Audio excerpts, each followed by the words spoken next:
Okay, I'm going to show you the tools that we use in drywall, at least what I use in drywall. They're right down here. I'm going to go over each one of them real quick. This is a 5-inch knife. This is an 8-inch knife. This is a 12. This is a stainless steel mud pan. And this is a corner trowel. This is what I use for mixing up mud. It's called a banjo. You put the mud in here like this, and the tape comes through here, comes out this way with mud already on it. I'll show you that after I get started.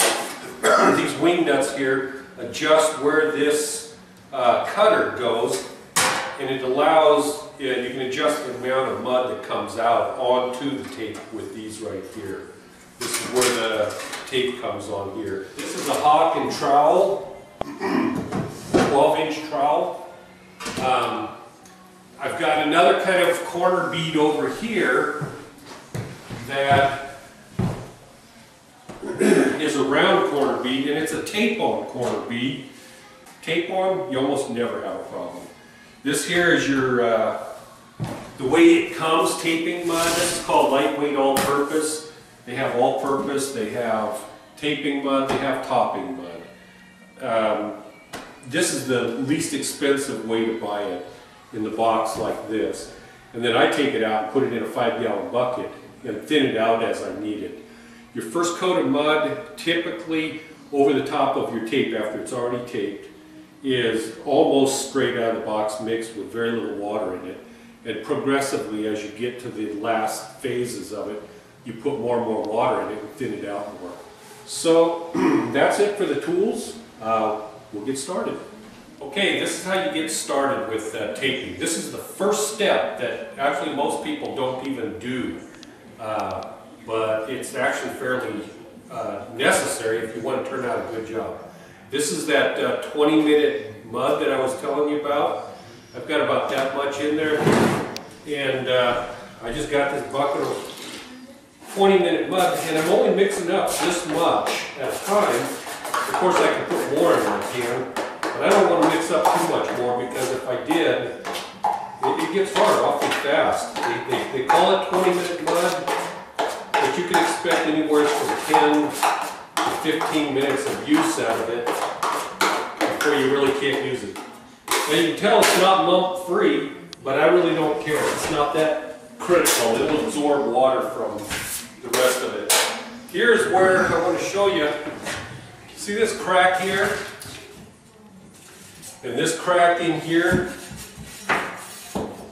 These are areas where if you go through and just tape it, the tape has only got maybe a 1/16 of an inch of mud on the back side of the tape, which gives you a soft point there.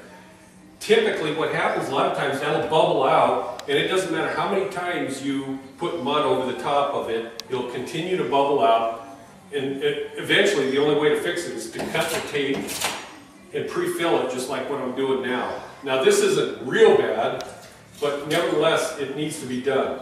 You go through with your 5-inch knife and you check for loose paper and rip it out. Loose sheetrock that's been damaged, you go through, you pull it out. You pre-fill this just like this. This mud is just about right for me. This is going to take some talent on your part. You're not going to be able to do it as good as me, but that doesn't matter. You'll pick it up. And I'm kind of squishing it into the joint to fill it. Like this is 1/2-inch sheetrock. I want to get 1/2 inch of mud inside that 1/2-inch sheetrock. So ultimately, what you end up with is a full thickness of 1/2-inch sheetrock there. And this chemical hardening mud, which is called hot mud, is very hard. Now, that's a butt joint. This is your flat. You do it differently on the flats because the flats are tapered. And if you, now I'm going to use, my 5-inch knife would be slower, so I'm just going to come through and cut like that.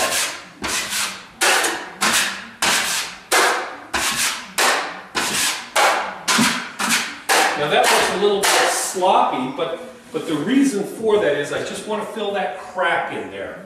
So when I come through with my tape, the tape actually adheres to the sheetrock rather than a lump of mud that I've got on there. I'm going to go through, now I was showing you before that I made some really bad messes here, like this box is, I cut that out so badly that there's a big gap in there. But this is where you fix it up. This is I can say it's kind of a messy job, but I don't have to do it this way, but I'm going to do it this way. And this is actually the best way to do it. I flip that around. It's messy, but I'm creating sheetrock is essentially what I'm doing.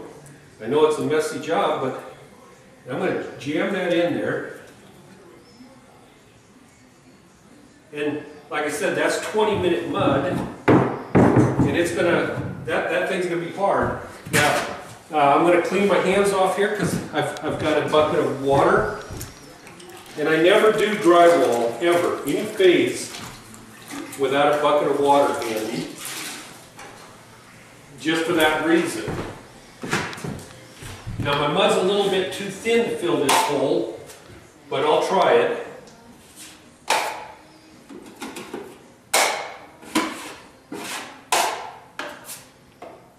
Now with knives, when you're doing this, you get yourself some mud, pull it off the edges a little bit so it doesn't slop all over the place.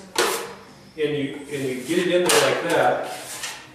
And then I come across like this, just to get the upper part. And then I'm going to go on the sides, pre-fill those. I'm going to tape this out with regular drywall tape, just like all the other tapers do, but I pre-fill it first with this 20-minute mud. Now you can use, if you're not in a hurry and you got a great big job, you can use 90-minute mud or 40-minute mud. I use 20-minute because I want to start taping this as soon as I'm done here, and so I don't want to wait for the mud to harden. This stuff doesn't have to be dry. It just needs to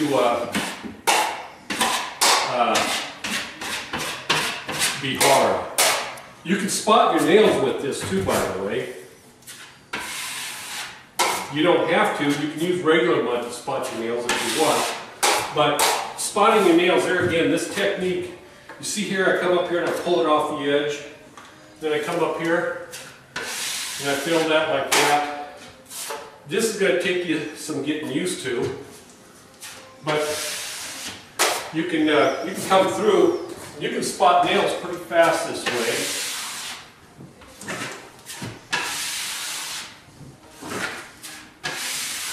Now I just covered a nail hole. There was a nail there. It's like coming here with a knife because I want it to be tapped in. And that's why the back side of my knife is made out of metal. When you come across and you see something like that, you just take care of it right then and there. So you don't have to deal with it. Normally I don't spout nails right now. Normally I just do all the filling. Here's that loose paper I was telling you about. Dig that out and fill it. This here, this crack, is minor enough that I don't need to do anything with that. This one here, I do want to fill this one. So I just come in here, just almost like I was spotting nails almost. I come in here and I jam it in there really good. Clean it off. That joint's good. That's pretty much the process. I've got a bunch. I'll go through the whole unit and do all of this first. And then when I come by to do my taping next, I'm going over really solid joints and there's no bad stuff.